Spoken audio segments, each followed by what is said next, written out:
What's up, snappers? Drewski here. Welcome back to the channel and welcome back to a brand new season of Marvel Snap. We're gonna be looking at the brand new card Surtur to see if he's worth your precious resources. We're gonna be looking at his key synergies, counters, and some decks that I brewed for him. But wait, before we do that, please like the video, please subscribe to the channel. We're trying to reach 1,000 subs of the channel. I can't wait for you to be a part of it. I do weekly reviews of the brand new card in Marvel Snap, so you do not want to miss out. Hit that notification bell right now. Now let's get back into it. So now the question is, who is Surtur? Let's take a look.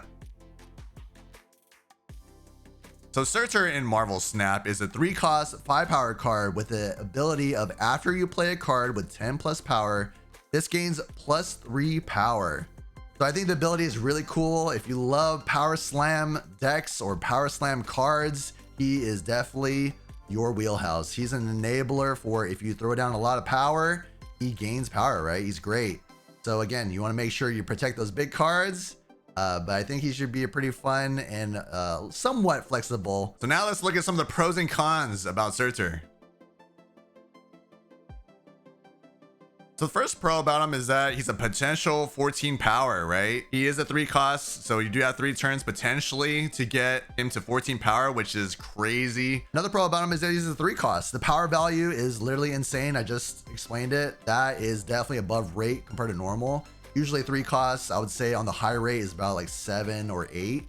So for his potential of growth, he is insane. So he's an enabler for ramp and power slam decks. He's great for those style of decks. He loves cards that, you know, are high in power, so you definitely want to rush out and get those high power cards out there, and he just reaps the benefits. Another pro about him is that he has a passive ability, so he's a little bit hard to counter, I would say, because he's not like an on reveal or ongoing. So again, like his ability is pretty good as a passive. So let's talk about the cons about Surtur.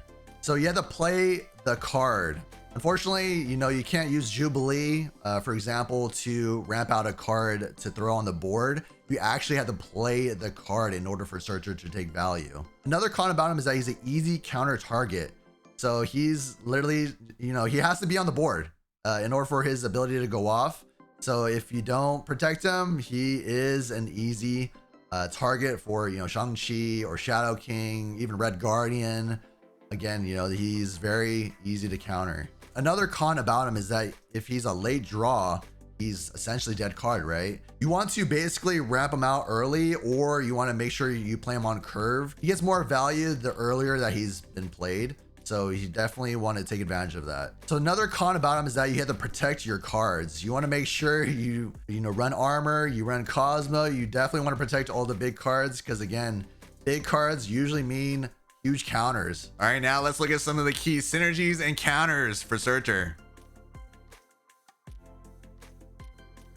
So the first synergy that I want to talk about is Scar. Of course, Scar loves big cards. If you play more big cards, he gets less in cost. So it is great with Surtur. Like the synergy with Surtur and Scar is going to be amazing. So definitely pair up those 2 season pass cards.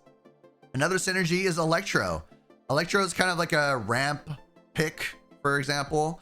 Again, you can obviously get rid of Electro. There are ways to get rid of him as well, but I'm using Electro as an example to basically ramp out big cards, right? You want to ramp out those big cards, like big, you know, cost cards, and you know, throw them on the board, and then Surtur gets value from it.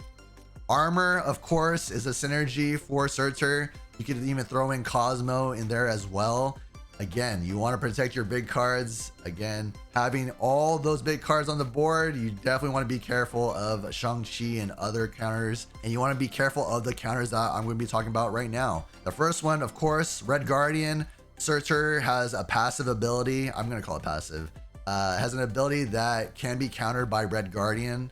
Shadow King is another great pick. Again, the more power that Surtur gains, Shadow King is just going to bring it back down, you know? And then Shang-Chi, of course, if Surtur gets crazy, Shang-Chi is the answer.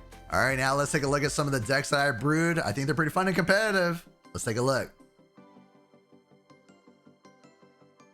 So the first deck that we have is called the Surtur Machine. So the overall goal of this deck is to ramp out the 4-cost cards, discount your cards, and reap the benefits of having those power cards out on board. So for turn 1, you want to use Zabu to discount your 4-cost cards in this deck. You want to take advantage of that ability. Another play line, you can use Ebony Maw if you have War Machine in your hand. Obviously, you don't want to run Ebony Maw without War Machine in your hand. For turn 2, you could do Madame Web or Psylocke again to ramp out your cards out early. Armor is great on curve as well to start protecting your big powered cards. Cosmo on turn 3 is amazing just to either counter the opponent or to protect your big cards. Surtur, of course, turn 3, you definitely want to use him. For turn 4, you could do any of the War Machine, Attuma, Crossbones, and you want to make sure again to get out those cards out early as possible. Attuma, you probably want to play on the armor lane just to protect that lane, or again, if you want to protect your cards, you don't want to destroy any of your cards, you want to put Attuma there. For Crossbones, again, he gets value from this deck just from having either War Machine or again being able to ramp him out early. So Scar has immense value just like Surtur. He loves 10 powered cards, so definitely take advantage of Scar's discount in his cost. And then Infinite again is amazing with Ebony Maw and War Machine. That trio is super good. So now let's take a look at my second list.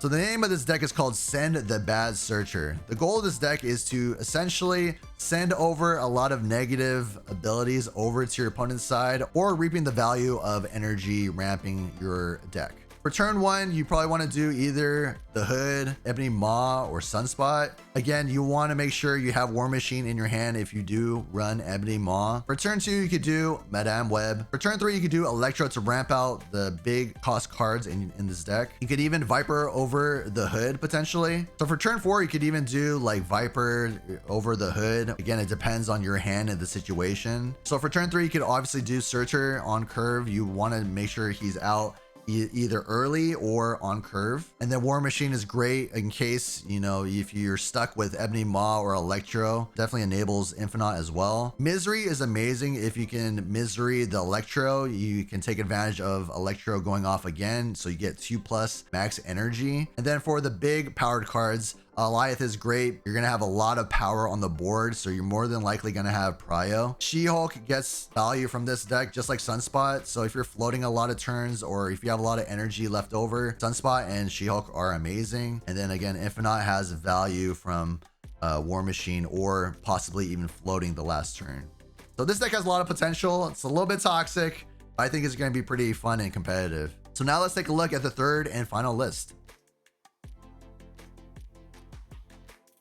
So this list is called Surtur Likes Big Cards. Of course, I had to build a Typhoid Mary, big, dumb, statted card list for Surtur. So this list, you basically want to just have a lot of big statted cards on the board to reap the value for cards like Scar. So the playlines would be like Nico or Zabu turn 1.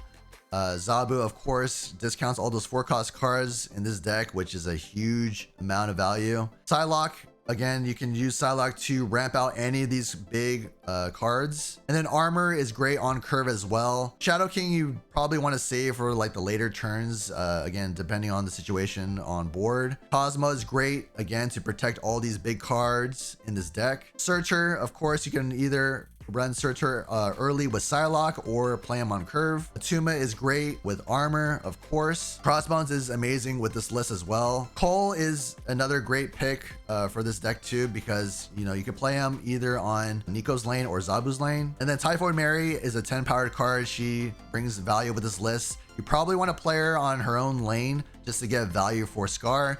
And of course, Scar reaps all the value from all these 4-cost cards. So now let's look at the star ratings I gave for Surtur. So for competitive, I gave him a 4 out of 5 stars. I think he'd be pretty good in the meta, especially depending on what you're running. Big power usually means big wins, right? So be careful again for Shang-Chi and all those other counters, but I think he's gonna be pretty competitive. For fun, I would say 2.5 stars. I know some people do like big statted cards. I'm personally not a huge fan. Again, fun is definitely more subjective, so I would say 2.5 stars is fair for him.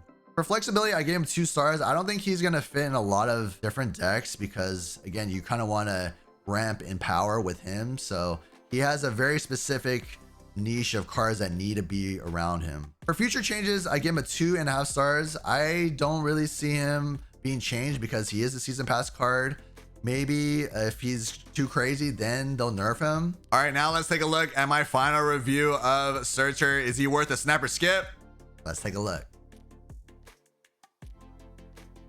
So I say snap on Surtur. Of course, go get the season pass if you play Marvel Snap regularly. I think it's definitely worth it for the resources itself. I think Surtur has a potential to wreck the meta, especially with power slam cards. So I think he's definitely a safe snap. So let me know your thoughts on Surtur. Are you going to be picking Surtur up? Are there some synergies and counters that I didn't think about? Are there some decks that you're going to be trying out with Surtur? Let me know in the comments below.